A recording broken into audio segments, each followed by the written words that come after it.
Spousal support is set at $2,000 per month, and you'll continue to pay the mortgage on the house, $1,000 for child support and health insurance until your child turns 18. If your child goes to college, you'll pay those expenses as well. The judge said. This order would cost me over $6,500 a month, even though my wife was having affairs with several lawyers in her firm. I was the one who felt screwed. I am Kurt D. Angelo, and my ex-wife is Lily. Our daughter Regina means the world to me. She wanted me to have custody, but the judge ruled otherwise. The process felt unfair, especially with the high monthly support given Lily's income. It seemed that the judge was biased against me, but I wasn't going to take it lying down. I planned to make Lily regret having crossed me. I have a knack for seizing opportunities, even if some have been shady in the past. Now I am into real estate and own several businesses, including a coin-operated business. My coin change business allows me to pay the $2,000 spousal support in coins, making it uncomfortable for Lily. Let her worry about taking it to the bank and counting it with her lawyer buddies. Lily stayed home with Regina until she went to school, then became a paralegal. This is our Life channel. If you haven't subscribed yet, please join us to stay updated with more real stories happening around you. She moved up quickly and caught the eye of an up-and-coming lawyer who hired her as his assistant. Looking back, I wonder if she was trading favors even then when, as her career progressed, she insisted on moving to a fancier neighborhood to flaunt her success, despite my preference for our current home in Oak Forest. So we bought a $900,000 house and decorated it to her taste. But I never felt at ease there. Looking back, we had different life goals. I preferred a simpler lifestyle while she wanted to show off our wealth. Now, back to the judge's ruling in our divorce. I intended to follow his instructions, even though Lily wouldn't be pleased. The following month, I made arrangements for my daughter to receive her child support, but Lily wouldn't see a cent. It would go directly into Regina's account. Regina would also have good health insurance, while Lily would have a high deductible policy. After the 30 days were up, it was time for Lily's first alimony payment. I had an armored truck delivered to her. House confused, she stood with a friend as bags of change were unloaded, attracting the attention of curious neighbors who watched as the change was dumped on her floor. When the truck pulled away, she yelled at me, but I just waved and yelled back, "Hope you enjoy your money, your lover." A man approached me on Tuesday and asked me if I was Kurt D'Angelo, but I remained silent. He took a picture of me with the subpoena he had, and when I didn't take it, he dropped it and said, "You've been served," and he left. After he left, I picked up the citation and realized I had court the next Wednesday, which gave me a week to prepare. I spent the week preparing for court and discussing things. Regina joined me for lunch, upset with her mother. I warned her that I could end up in jail if the judge didn't agree. On court day, we waited with my lawyer. When Lily and her lawyer arrived, they sneered at me. Regina tried to speak, but the judge scolded her for interrupting. Thinking the allegations against me favored Lily, my lawyer said, "Judge, we don't know of any allegations, and none have been made yet. I am talking about a psychiatrist's report that I got. With that information, I am sticking with my decision, so that's settled." 4 months ago, Regina was struggling with her divorce at school, so we had her talk to a psychiatrist. Lily must have seen something in those notes that she thought would help her win with the judge. I've never done anything inappropriate with my daughter. Lily tried to make me look like a horrible person. I was really upset. I couldn't believe Lily would lie like that and accuse me of something I didn't do. The judge didn't even want to hear my side. I glared at the judge. He'd regret this. Looks like Lily's law firm called the shots. We'll see how they do. In the end. My need for revenge was starting to show. Lily's lawyer said, "We want the court to say that Angelo did something wrong." My lawyer was getting as angry as I was. He could see there wasn't going to be any fairness today, Your Honor. My client has done everything. The divorce agreement required it. Here is no reason to say he did anything wrong, Your Honor. Lily's lawyer said he gave her the monthly payment, but it was all in change, mostly pennies and nickels. I damaged the floor and took a lot of time to clean up, the judge asked. It caused a mess and damage, Lily's lawyer said. My lawyer spoke quickly before the judge had a chance. Judge, according to Section 5(1)(3) of Title 31, United Street H Code, coins and bills are accepted in payment of all debts, including spousal support. My client has paid everything he's supposed to, including insurance, mortgage, and child support. Your Honor, Lily's attorney interjected as of this moment. My client has received no child support from Mr. Angelo. That's true, Your Honor, my lawyer said. But the child support has gone directly to his daughter for whatever she needs. You can do that. Confirm that with her. The judge seemed confused. He looked at Regina, who nodded in agreement. We have proof of payment for insurance and mortgage, my lawyer, she added. I looked at Lily and her lawyer. They seemed panicked. Your Honor, he said, paying in change is difficult for my client. Can we go to checks in the future? The judge finally said something. Sounds fair. But before he could say more, my lawyer jumped in again. Your Honor, could you answer a few questions first? And what would they be, he asked. Are the Chicago police part of the legal system here? The judge seemed puzzled, confused, or, yes, they are. Then why? My lawyer pressed, if my client's car is impounded and he wants to get it back from the Chicago police impound, can't he pay with a check? A check? He must use cash or a credit card instead. The judge stumbled over his words. My lawyer continued, if the police, who you admit are part of the Chicago legal system, won't accept a check, why should my client have to pay future spousal support with one? The judge, now looking foolish, became defensive. Because this is my court and I make the rules. I'd had enough. So I stood up and said, you are the law here, and you are just trying to please my wife's law firm. Were you involved with her too? He lost it, Mr. Angelo. You are in contempt of court. You are sentenced to 6 months in Cook County Jail unless you apologize and agree to do what I say. Who do you think you are? The king of this fucked up court, I yelled. The judge was stunned. He had probably never been spoken to like that, never before. Bailiff, take him away. I looked at Lily and her lawyer. They were shocked. Good luck getting your dirty money now, I grinned.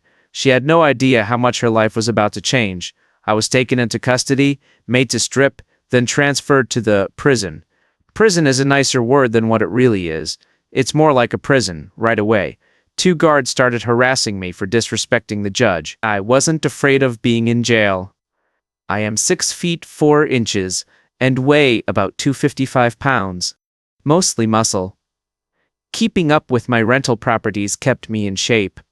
Plus, I had spent some time in juvie when I was younger. They processed me, then took me to the cell yard. I blocked out all the noise and commotion. My plan was to keep to myself and watch my back. As long as no one bothered me, I'd blend in. When they served dinner that night, I grabbed my tray and walked through the line. I leaned against a wall and ate while checking out the other guys, trying to act tough. Then, over the din, I heard a voice I hadn't heard in years. In years' texts was a familiar voice from my delinquent days.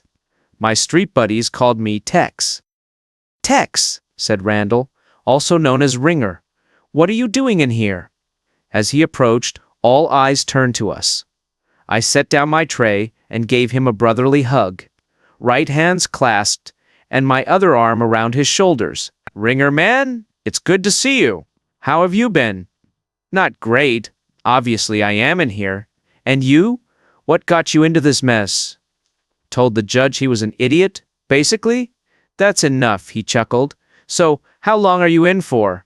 6 months. Unless I apologize so-and-so. 6 months. I guess we topped about 8 and got a few stares from the other inmates. Ringer told me what to expect. He promised to have my back, and I promised the same. We reminisced about the old days. After all that, he asked me what I was going to do with my ex and her partners. And the judge, who knew me since I was young, back then revenge was always in my mind. That's why they called me Tex, because of Texas, you know. Like, don't mess with Texas. Anybody who did, they'd think twice about messing with me again, and they'd spread the word. So what happened with the judge, he asked. I basically told him he was garbage. How did he react, he asked. He took my daughter away when she wanted to live with me, And then he basically accused me of hurting her. So what's up? Your move. I've got some things cooking. I knew I might end up here, so I started planning weeks ago. Do you need the help he offered? Maybe not yet, but it's good to have a friend here. I'll introduce you to some of my buddies. It's important to have people you can trust to watch your back. That night, as I lay in bed, I wondered how it had come to this. Reflecting on my rough childhood with an abusive father and a passive mother, I realized that the streets had become my refuge. I joined a group of guys in similar situations, not a gang, just kids with tough hands. Our actions didn't help Lansing's high crime rate, mostly petty crimes, but we did steal a car or two, which led me to juvie. Looking back, it was a turning point. I vowed to change and plan for a better future. At 20, I bought a tax-foreclosed house. The first of many I renovated and rented out. At 22, at a club whose name I've forgotten, I met Lily. Her life was a contrast to mine. She grew up in Seymour, Indiana, a small town known for John Cougar Mellencamp. Despite our differences, we clicked, married a year later, and welcomed Regina, named after Lily's mother.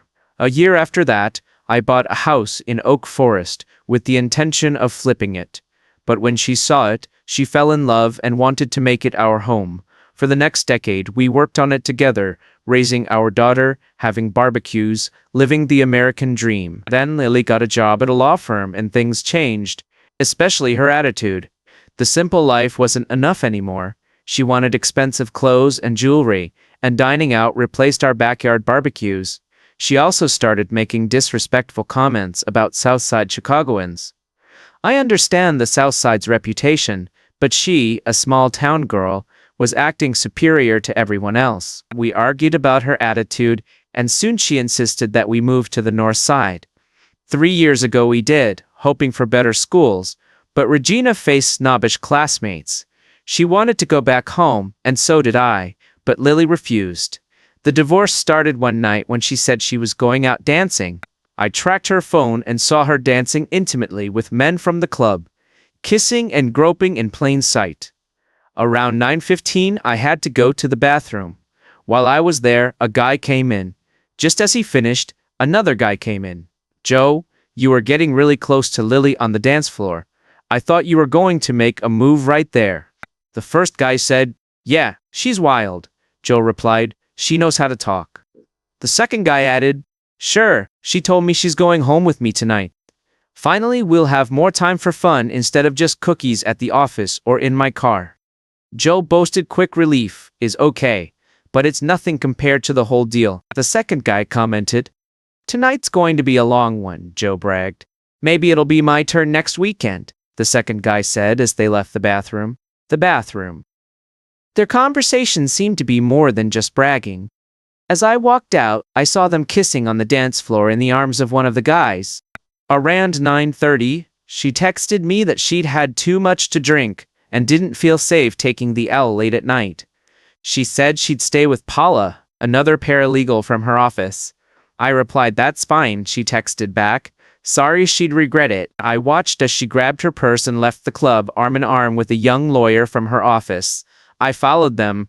They were so wrapped up in each other that they didn't notice me. They got into his Lexus, kissed and touched for a while.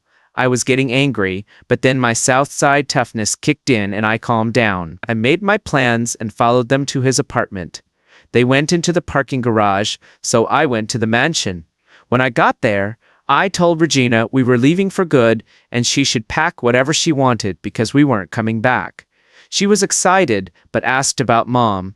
"She's got other people to take care of her now," I said, and she understood right away. It took us about 3 hours, but we loaded everything into my truck. Luckily, our old place and Oak Forest were empty, so we had somewhere to go.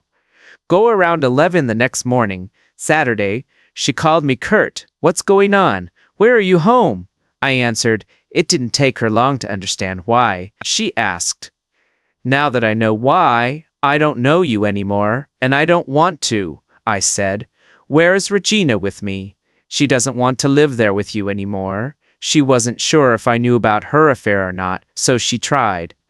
"Come on, Kurt, just because you don't like living in the lap of luxury doesn't mean you can walk out on us and take our daughter with you. No, Lily, but having a cheating wife is a good reason to leave. Expect divorce papers next week, she gasped. Ben said in her usual nasty way, "You low-life Southsider, you have no idea what trouble you are in for my firm will." "I will crush you, matey," I said, "but I am going to come out on top. You haven't seen the last of my wrath." For the next 6 months, she didn't try to patch things up. Regina revealed Lily's absence late into the night, and her harsh comments about me urging Regina to marry a rich man for a life of luxury. But Regina defended me for wanting to return to Oak Forest. Now in prison, Lily probably thinks she's won, but I am using my time to plot my revenge. I wonder if she's thought about how the bills are going to be paid, or her insurance and alimony. Then, one Thursday, something happened that would affect many lives, even those I'd never meet. A meeting. The guards escorted me to a video room without my lawyer. They told me to sit down for sentencing. They closed the door and moments later let 6 inmates in. I knew trouble was brewing. I woke up in the infirmary all bruised and battered. They wanted to show they were in charge, and this was their way. It looked like morning because of the sunlight coming in. Inside, I'd been out all night glaring at the nurse. I felt bitter about the system that took my child, made me enjoy my ex's luxury, and threw me in jail. I was shackled and my eyes were filled with hate. She assured me that I was here to help, not to hurt. "You are hurt, injured. I can help you heal, or you can stay in pain." I managed to smile and apologized. She understood my anger. She left briefly, returning with breakfast and freeing my hand. As I ate, I decided to ask a favor, to see Randall Turner. She promised to look into it and arranged his visit. When he entered, he exclaimed, "Oh crap!" He knew I wasn't going to let this go. I described the 6 guys and 2 guards that attacked me. Then I said I needed the full names of all 8, not just their nicknames. "Oh crap," he repeated. "What's your plan?" "An eye for an eye, but with a twist," I replied. "I'll try to get the names," he said. "What do you need for me to do?" "Just that. I'll take care of the rest." After some more conversation, he was taken back to his cell. I had a restless night, strapped to the bed and unable to get comfortable. The next day, Ringer came back with a list. He asked again, "What's your plan?" "The less you know, the better," I replied. "Oh crap," he muttered the next day. Sunday brought good and bad surprises. Lily had come with Regina. Lily spoke first. "I see you are getting along with your friend," she remarked. "What the hell do you want?" I snapped. Regina insisted that we visit. "Are you ready to apologize and be reasonable?" she asked. "Absolutely not. And what's this nonsense about me and Regina?" "You know I'd never hurt her," I replied. "How do I know that?" "She seems unusually attached to you. She said, you are 43.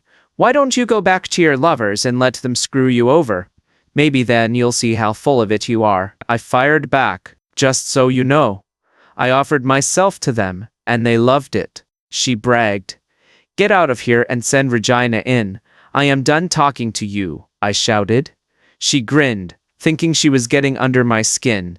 Under my skin she was, but she was only adding fuel to the fire that would eventually burn her. When they brought Regina in, she burst into tears at the sight of me all bandaged up.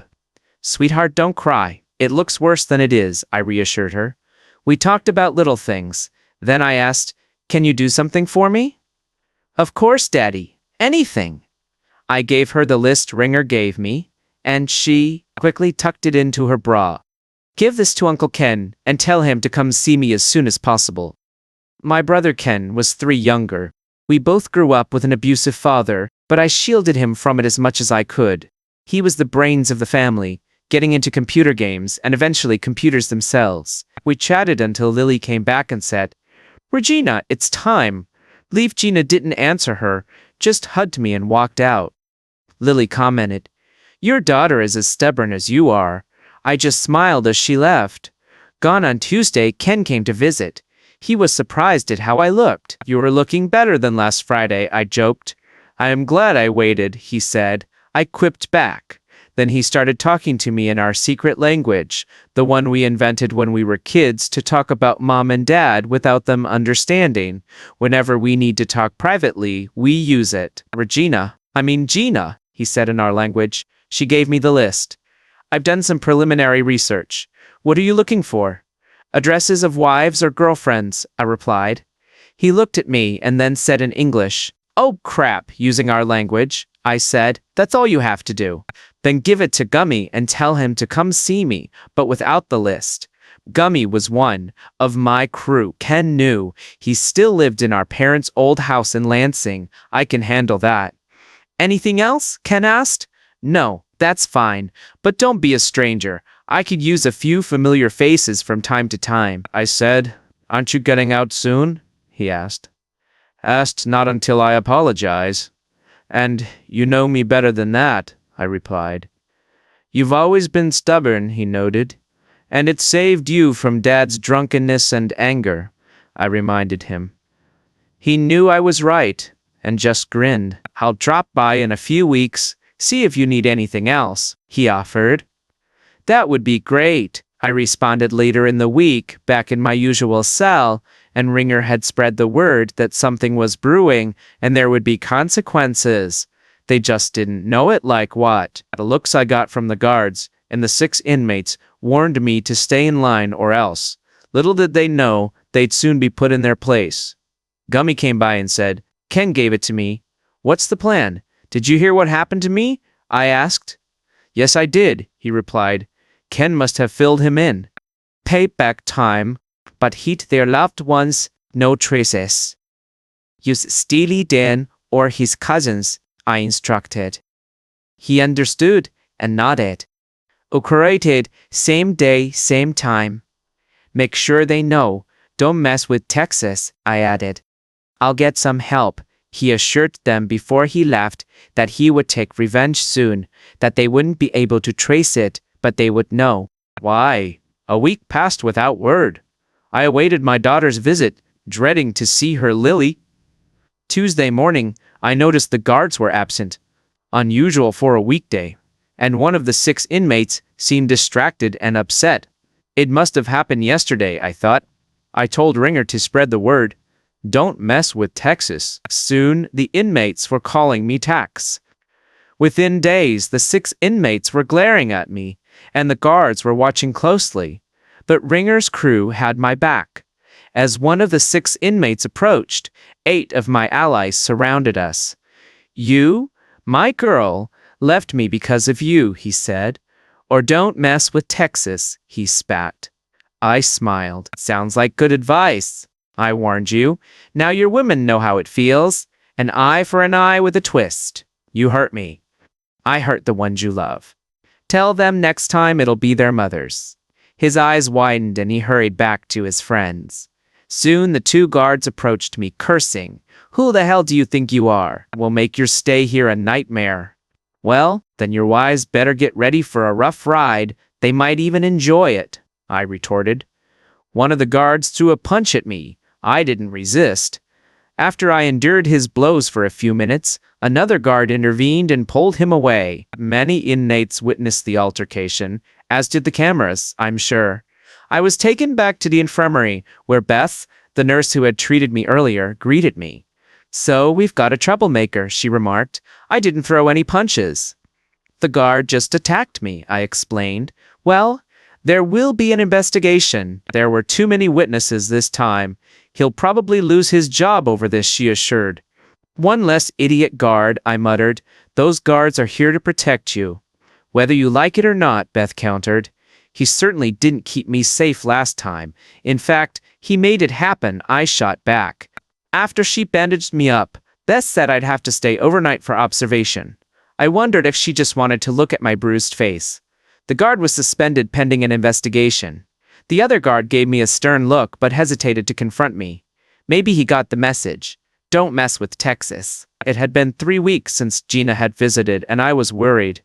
Finally, Ken came by and told me that Lily refused to bring Gina for a visit. This made me even more angry. My ex-wife was keeping my daughter from me. At the end of the month, Lily showed up and almost left Gina in the car, but Gina refused to budge, no matter how much. Lily yelled and screamed. Lily stormed in, already angry. Your daughter is impossible. She barely speaks to me. She's as stubborn as you are. She said the same thing last time. Why don't you get the judge to change his mind and give me custody of her? I'd be happy to take her off your hands. I suggested you are not getting her. She needs a good school to succeed. Lily insisted. Oak Forest is a good school and she likes it. I argued that it's nothing compared to Wilmot. She's getting a top-notch education and networking opportunities there. Lily shot back. Our daughter will find her own way. She doesn't need to rely on anyone else, I retorted. You are just too stubborn to see the benefits, Lily accused. We've had this argument countless times. You are not going to change my mind, and I am not going to change yours. Why did you even come here? It wasn't to bring Gina to me. I challenged you. Her name is Regina, not Gina. She doesn't want to be called that. Don't you want her to be independent? I replied. You mean stubborn, Lily corrected. No, I mean independent, able to think for herself, make her own decisions, not swayed by wealth, power, or a Big Johnson, I clarified. She glared at me, knowing that the last comment was directed at her. Anyway, she said, I need my alimony. I have things to buy and bills to pay. Well, you'll have to do that with your own paycheck. I can't get checks from my escort while I am in prison, nor should I. No work means no pay. That's the way it works in the real world, I explained. What do you mean? I can't pay all the bills with my salary, she protested. Well, you should have thought of that before you dragged me back to court. I replied that it was difficult for you to pay with change, she said. I argued, and now, you are not getting paid because I am in jail, I said. But you have to, she insisted. No, I don't. What are you going to do? Put me in jail again? Oh, I am already in jail. It wouldn't be smart for them to get me out, just to throw me back in, I thought. What am I going to do about the bills? She asked. She whined. I looked at her and said, get one of your lawyer buddies to pay the bills. I am sure you will worth it. With that, she stormed out the room. Gina came in, and I was relieved to see her. You really pissed her off, she exclaimed. She thinks I should keep paying her alimony while I am stuck in here. Good luck with that, I chuckled. How are you holding up, Dad? Don't worry about me. I'll be fine. Or how about you? Are you still avoiding talking to your mother? Yeah, I just have to, she replied. So when do you think you'll be out of here, honey? I am not going to apologize to that idiot of a judge. The only way I'd apologize is if he gave you back to me. But I don't see that happening anytime soon. I might be in here until my 6 months are up. I understand, she said sadly. My birthday's next month. I'd love for you to be out so we could celebrate, but I don't want you to compromise your principles. Principles? We can have a big party when you are out. That hit me. Hard I started. I thought maybe I was too stubborn. Being in here hurt me, little girl. Then Gina dropped some wisdom on me. If a person has no principles, he has nothing. Nothing. As Abraham Lincoln said, important principles can and must be inflexible, she said. Quoted, Where did you hear that? This? I asked. My counselor, Alex. Sorry, Dr. Hodges at school. It helped to have someone to talk to about all this. Some of the teachers noticed my grades slipping and got the counselor to talk to me. It also helps me deal with Mom, although I still don't talk to her. You would think a fancy school like Wilmot would have a Ish as her counselor. These rich kids couldn't just talk to a regular school counselor. I turned to Gina and said, Looks like your mom's not too happy with you either. Yeah, she's pretty mad at me, or I just brush it off. That seems to make her even angrier, but I don't mind, Gina replied. Well, in a few months, she'll have to find another place to live. The bank won't wait forever for her jumbo loan payment. I expect her mansion to be foreclosed on within 3 months, I explained. But Dad, won't it hurt your credit if the house gets foreclosed? Eden asked. Honey, when you usually pay cash, you don't worry about credit. That stupid mansion was the only thing I ever borrowed money for, I clarified. Really? Wow, Dad, even with all your rental properties and other businesses, you never took out a loan. Tina marveled. I used cash from the others to buy new ones. I revealed, Dad, I've always admired you, but now even more, she said, smiling. Thank you, honey. You really know how to lift my spirits, I replied. It was wonderful to see my daughter, but it made me wish we could spend more time together on a regular basis. Missing her birthday would be hard on both of us, but I knew she was strong. The following week I heard that the guard who hit me had been fired. He was fired. It was hard to argue against the video evidence that showed me not fighting back, and soon after the other guard left as well. I am not sure if he was transferred, but at least he was gone. Gone? Many inmates thanked me for getting rid of the bad guards. I think I gained some respect and more people started calling me Tech. I had fewer problems after that. The 6 inmates were still mad at me. I heard that one of their wives filed for divorce and 3 others got dumped by their girlfriends. Girlfriends, maybe. Foolish people can learn. With the threat of more vengeance and my improved standing among the inmates, they knew better than to mess with me. A few weeks later, I got a summons to meet with the judge in the video room. I told the guard I wouldn't meet with anyone without my lawyer. He insisted that the judge was waiting, but I stood my ground. I wanted my lawyer there, and if necessary, they could reschedule because my schedule was open. 3 days later, I was informed that the meeting was scheduled for the following week. The following week, I requested a half-hour meeting with my lawyer before the meeting to discuss. They arranged it, and my lawyer and I met to strategize. My lawyer mentioned that he hadn't received any details about the meeting, which struck him as odd, strange. We decided to proceed cautiously. When the judge appeared on the video, he seemed displeased with the delay. I wasn't bothered. To me, he was just an arrogant judge who thought he was above everyone else. My lawyer wasted no time. He wasted no time and began to speak. Your Honor, could you clarify the purpose of this meeting? We received no prior information, only instructions to attend. You didn't need to involve your lawyer, he replied. I just wanted to see if you were willing to apologize for your behavior in court. I motioned to my lawyer, who leaned in as I whispered to him. Your Honor, my attorney replied, my client refuses to apologize, and instead demands an apology from you. He also seeks primary custody of his child. The judge seemed shocked. How could I ask for an apology? Obviously, he wasn't going to comply. I stand by my decision regarding the child, and I owe no apology, he declared. In that case, this meeting was a waste of time. If my client changes his mind in the future, we'll seek another hearing. Good day, sir. My lawyer dismissed.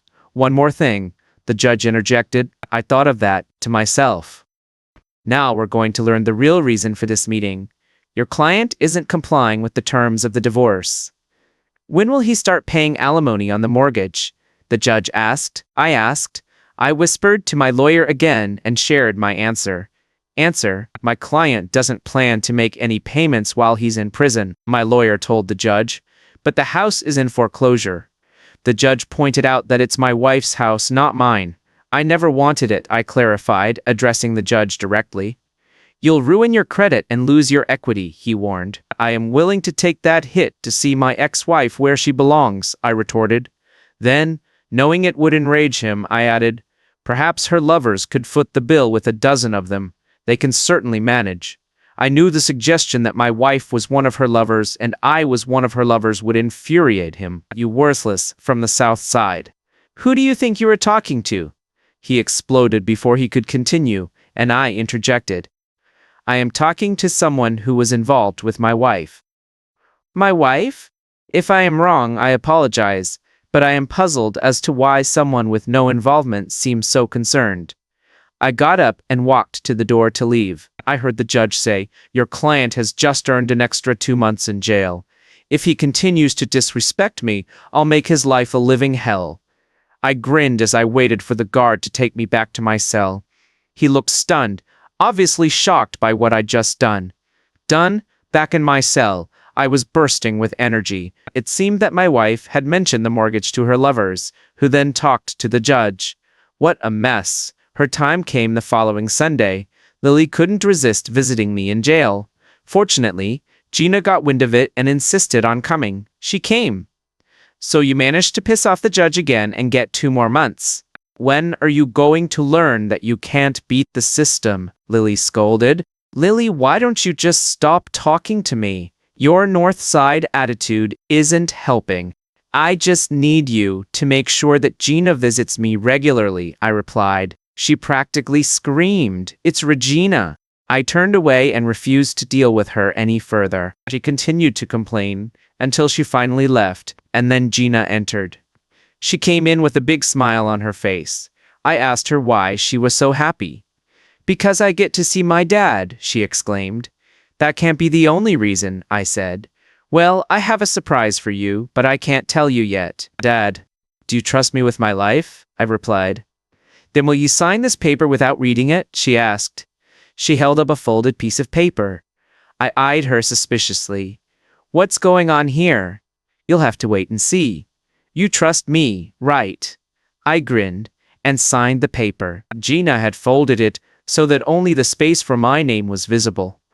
Mom said something about you getting 2 more months added to your sentence. Is that true? She asked. Sorry about that, honey. What happened? I had another disagreement with the judge. Well, whatever you did, he probably deserved it. Deserved it? We talked more about school and her mom. She kept bringing up this doctor, Alex Hodges, and wondering what was going on. I tried to sneak out the surprise she had planned with my signature, but she insisted on keeping it a secret. Well, I am bummed. I won't be there for your sweet 16, but I'll have a birthday present ready for you the next time you visit. I said, what is it? She asked. It's a surprise. Looks like we both have surprises in store, I replied. Before she left, I asked Gina to arrange for Greg to visit me. Greg was my right-hand man who handled all my business affairs. Sure thing, Dad, she said. I had given Greg some tasks to do when I expected to go to prison. Hopefully he was able to take care of them. Now I had another task for him. Gina's birthday surprise. Later that week, Greg came to see me. He had managed to complete most of the tasks I had given him. Then I told him about Gina's birthday surprise. Are you sure about this? He asked. Yes, it's the perfect gift for her, I confirmed. Okay, I'll talk to our lawyer, he agreed. Also, stop by my brother Ken's house and give him what you've got. He'll know what to do. If he has any questions, tell him to come see me. If not, tell him to contact me. Gummy. Got it, he said. Before leave, I couldn't help but smile, knowing that Gummy would carry out my revenge plans while I remained innocent in prison. By the end of the month, my status among the inmates had improved. The guard must have spread the word about how I stood up to the judge, and like any grapevine, the word spread quickly. By the end of the month, I had a surprise visitor. I walked into the room and saw Lily sitting there. I almost turned to leave, but she stopped me. Kurt, please stay. I need to talk to you, she pleaded. I have nothing to say to you, Lily, I replied. We're going to lose our house. Please, you have to give me some money to stop the foreclosure, she begged. Lily, the house is yours. I never wanted it, but you kept insisting until I gave in. It means nothing to me, and with the market down, we have no equity in it. No equity in it. Let the bank take it. I told you can't do that, Kurt. You have to help me, she insisted. Go ask her friends for help. I am sure they have enough money. Then you can be the person you really are, I snapped. Why are you doing this? She cried. Why did you lie to the judge about me molesting our daughter? I fired back. She was speechless. She knew she'd done me wrong. Sobbing, she broke down, and I walked out, relieved to have spoken my mind. On my way back to my cell, the guard got a call and was told to bring me back. Expecting to see Lily begging for help again, I was surprised to find Gina. Your mom didn't tell me she brought you. I told her I wouldn't let her come alone. She replied, I'm sorry I missed your birthday, I told her, but I have a present for you anyway. Dad, I knew you wouldn't be here. And it's okay. I still love you, and you don't have to get me anything, she said. She assured me. What a great daughter I have, I thought. Well, I don't have it with me, but I can tell you what it is. Gina, the Oak Forest home is yours. It goes into a trust for you until you are an adult. And when I come out, can I stay there? Of course you can. I'll pay you rent, I promised her. Then Gummy came to visit. Everything was ready. Footage of my wife, other paralegals and politicians doing illegal things. We had hidden cameras installed by cleaners. Paid well, we'd expose them all. My brother would anonymously post the videos online with the slogan, "Don't mess with Texas." News stations and tabloids would go crazy. Politicians and lawyers would scramble to cover it up. I grinned and told them, "Next week, spread the word about what's going on." "Next," he agreed. "Got it." As I walked back to my cell, I grinned again. Ringer saw me and knew I was talking to Gummy. He muttered, "Oh," I just nodded and smiled even more. When the video stopped, I was in my bunk. I heard the chatter in the prison. Clearly the news had gotten out. People were saying, "Don't mess with Texas." Surprisingly, the big guy, one of the 6 inmates, came to my cell. He apologized for what he had done. "I warned you not to mess with me. Now others regret it. I return kindness for kindness and violence for violence." He hoped I'd accept his apology. Sure. But remember, size doesn't make you invincible. Invincible. He nodded and walked away. 3 days later, the judge called me in. My lawyer was there, on his way in the video room, waiting for the judge. My lawyer was smiling. "I wonder what this is all about." "Time will tell," I grinned. He mumbled, "Oh." When the judge appeared angry and accused me, he shouted, "You did this." I deadpanned. "What are you talking about?" "Your text." "Right," he still shouted. "I've been called that." I replied calmly. "You'll pay for this." He shouted again. "I've been locked up for 4 months, or how could I have done anything?" I said. "You have friends." "We all have friends, Your Honor," I replied sarcastically. "You won't get away with this." He spat. "I don't know, Judge. Maybe you'll lose your job soon and your wife will divorce you." They met. "Call off your dogs," he demanded. "Now you were calling my friends dogs. They might not like it. Corner a dog. You might get bitten," I warned. "You did." "Are you threatening me?" he asked. "No, just quoting an old saying. I made it clear. I'll make your life hell. Watch out when you get out. You'll be answering to people who don't care about you, and I'll be happy with whatever happens," he threatened before cutting off. "Cut?" I turned to my lawyer. "Did you get that?" "Sure did." He nodded and showed me his phone. More evidence the state bar will want to know about. Intimidation of a felon in Illinois. A few days later, my wife came to visit me again. "Oh, it's you. I thought I made it clear I had nothing to say," I remarked. She yelled. "What's wrong?" I asked calmly. "You got me fired." "My face is all over the place because of you. How could you?" she complained. "You did it, not me. Do you hate me that much and all your lawyer friends who think they're above everyone else?" I replied, "You used to be a nice small-town girl with a great personality. Now you are just a selfish city snob," I continued. "What do I do now?" "No job and no one will hire me," she lamented. "Maybe you should move back home with your parents and start over." I suggested that I couldn't. "The local papers are calling me the center of a Chicago scandal. My parents are taking early retirement and moving to Florida to avoid the gossip," she explained. "Florida might suit you far away from me," I remarked, "but they don't want me either. They hardly speak to me," she sighed. "Maybe it's your fault that both your parents and your daughter don't want to be around you," I remarked. "You should move and start over. Just don't take Gina with you. I'll fight for custody when I get out. With your reputation, they'll look at you as a moral example. You can't do that." "She's all I have," she protested. "I don't care that you did this to yourself. We had a good life until you screwed up. Maybe you could become a companion for one of your lawyer friends at almost 40. You could still find a market," I scoffed. She looked pained, her head dropping to the table as she cried. "Tough luck," I remarked. "Did you bring Gina?" She got angry and said it was Regina. "And no, she's with her doctor friend," she snapped. "Then to here is nothing more to talk about. Don't bother coming back unless you bring Regina," I said and walked away. This time I didn't feel smug. I felt sorry for her. She was shattered. The next day I saw a news report. A report. A fire had broken out on the top floor of a downtown office building, gutting it. The lower floors were saved by sprinklers. I couldn't help but smile. The next day, Ken came to see me and told me that the law firm's off-site server had crashed, losing all their data. Again, I just smiled. A few weeks later, Gina came to see me beaming. She must have convinced her mother. Bring her. She looked happier than ever. Gina, I greeted her. You seem so happy. What's wrong? I finally finished your surprise. You'll never guess, she exclaimed. Well, from our last conversation, it sounds like it has to do with the Oak Forest house. Did you and your mother move back there? I guessed close, she replied cryptically.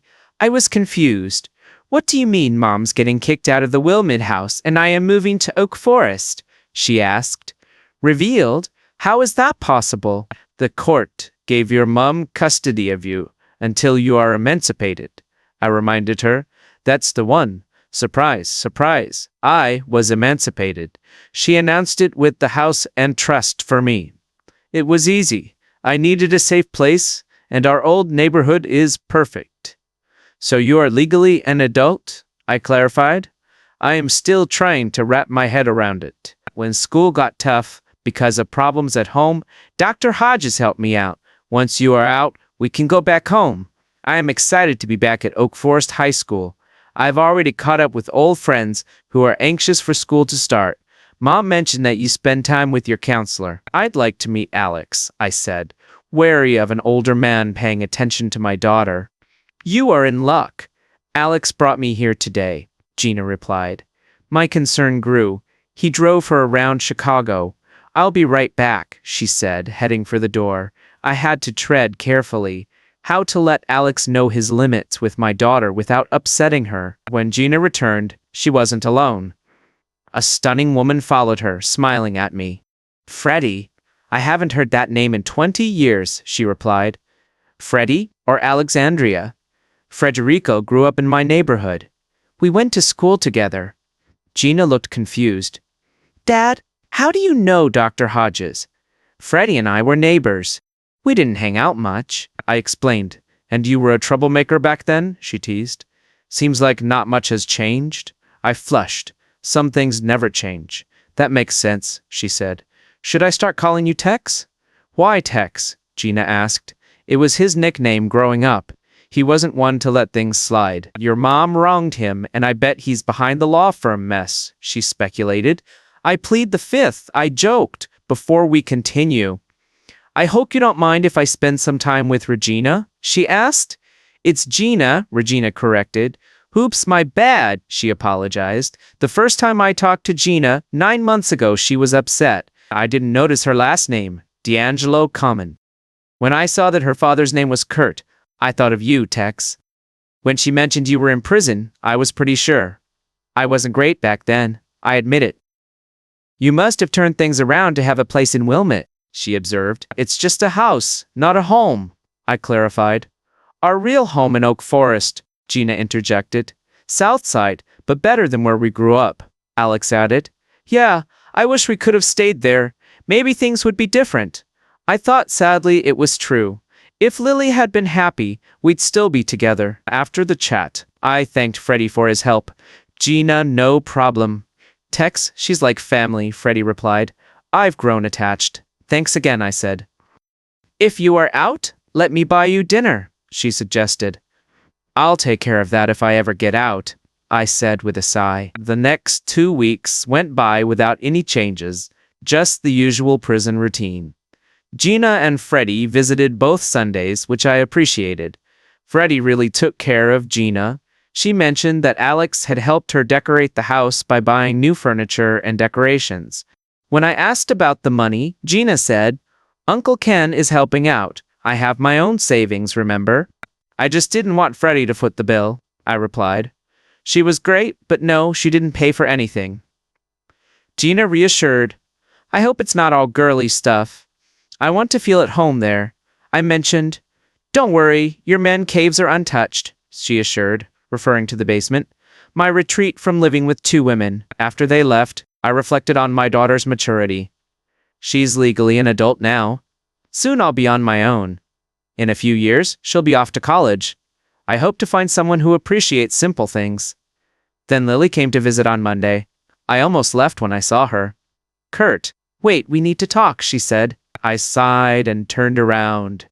What now? Do you know what our daughter has done? Lily asked. What are you talking about?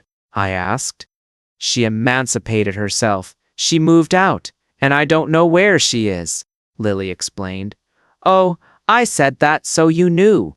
Did you push her into it? Lily accused. No, she did it herself with the help of her school counselor. I clarified. She's back on the south side. What about school? Lily asked worriedly. I told her she's going back to Oak Forest in the fall. I explained that she hated that Wilmid school. Lily, she was always put down for being from the projects, as they called them. You took her out of a school where she was happy with good friends and put her in a situation that hurt her self-esteem. You did more harm than good by moving her there. I tried to make sure she got a good education. She defended that children learn more from their parents' example than in a classroom. We taught her life lessons. What do you think your example is teaching her? I hope it shows her what not to do. Our job is to raise responsible adults. I hope we've done that, despite our failures, especially in our marriage. I reflected. It wasn't all bad, she replied, but it ended that way. I hope you find what you were looking for.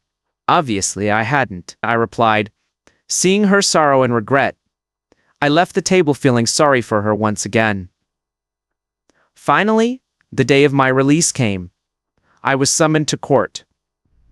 Gina, Freddie, and Lily were there. As I waited for the judge, I wondered what he was going to say. I wasn't going to apologize. We stood up as the judge entered. It wasn't that one, the same one. Maybe the other one had lost his job? After reviewing the facts, the judge turned to me. Mr. D'Angelo, what do you have to say for yourself? I've served my original 6 months, plus an additional 2, I replied.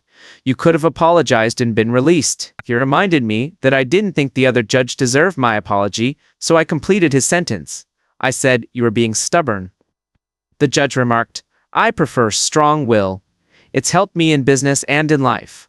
I replied, your divorce settlement stands and you'll have to pay restitution for the time you didn't serve. The judge concluded. Then my attorney chimed in and said, Your Honor, my client is willing to pay what he owes. Our calculation today is just under $20,000. He's going to pay her the full $20,000 with the understanding that he's met his financial obligations and won't owe any more. Lily stood up in protest. What? You owe me more than that. You have to keep paying until Regina turns 18, the judge intervened sternly. Miss, I'll handle all matters in my courtroom now. Counselor, explain your calculations. My client paid the initial spousal support, mortgage, and insurance, and supported his daughter financially. While he was in prison, he couldn't pay spousal support or the mortgage because he wasn't employed. Now that he can work, he can start earning again, my attorney said, he explained. After reviewing the facts, the judge noted that your client had been incarcerated for 8 months. Spousal support alone would be $16,000, not to mention the mortgage, Your Honor. The court order states that until the minor child becomes an adult, the child in question has been emancipated for the last 3 months as documented. The house was foreclosed on 3 months ago, so there could be no payments on a non-existent loan. The total amount owed is $1,782. He'll pay her $20,000 and consider all ties severed. My attorney clarified that the judge reviewed the documents. By our calculations, he couldn't dispute the facts presented. I'll have to do more research on this. If what you've presented is accurate, I'll accept it amount. Then he addressed both Lily and to me. You share a child. Despite her legal status, she's still a teenager with needs, and you both need to be civil to her for her sake. And Mr. D'Angelo, you should extend that civility to others involved in your divorce. Can I have your word on this? Yes, Your Honor, I acknowledged Mrs. D'Angelo to the judge. Yes, Your Honor, she replied. And Regina, He looked at Gina in the gallery. Gallery, it's Gina, but yes, Your Honor, she clarified. Then, unless these numbers prove false, I am going to close this case. Mr. D'Angelo, you are free to go, the judge declared. Thank you, Your Honor. My lawyer expressed his gratitude. As we walked away, Gina rushed over and hugged me tightly, while Freddie stood nearby smiling. I noticed Lily staring at us. She then approached me and exclaimed, $20,000, that's it? That's not fair. Why did you choose your new partners over me? They can support you now, I replied calmly. You can't do this to me, she protested. Lily, let's be civil for Genna's sake, I urged. It's Regina, she snapped. Our daughter, I repeated. Okay, what do you want me to do? I have nothing, she lamented. You'll find another job, and I can help you find a place to live. I have a rental apartment. You can stay rent-free for 6 months, I offered. Move back to the south side, she whined. It's free. Lily can't argue with that, I reasoned. Oh, she sighed in frustration, turning to Gina and Freddie. I asked, ready to go. Absolutely, they both chimed. Freddie, I owe you dinner. I remembered. I think so too, she agreed. Let's go to RPM, Italian. I made a reservation after I got my release. I need to erase the taste of prison food. I suggested. Out of the corner of my eye, I saw Lily's fury. RPM Italian was our spot for special occasions. I reserved the table for 6:30, so we have some time. Mind if we take a ride? I just want to feel the freedom, I suggested. Then I turned to Freddie and asked, I am making a reservation for 4. Can you see if your husband can join us? She was silent, her expression blank. Then Gina spoke. Dad, she doesn't have a husband anymore. I never told you that. I was confused. Freddie always wore wedding rings when we talked, and she still had them on.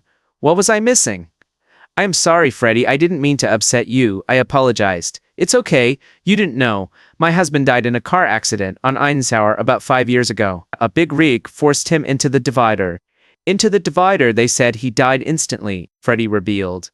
I am so sorry, Freddie. I had no idea. I assumed because you were wearing rings that you were married. I expressed regret.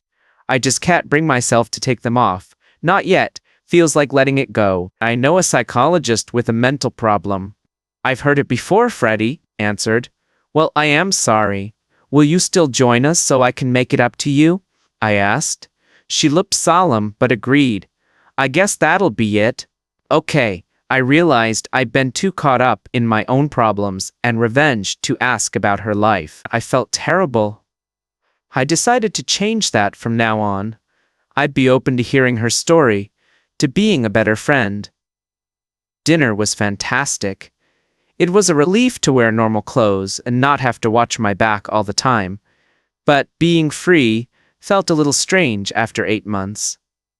By the end of the meal, I felt more comfortable. I asked Freddie, Alexandria, whenever you are ready, would you let me take you out on a proper date?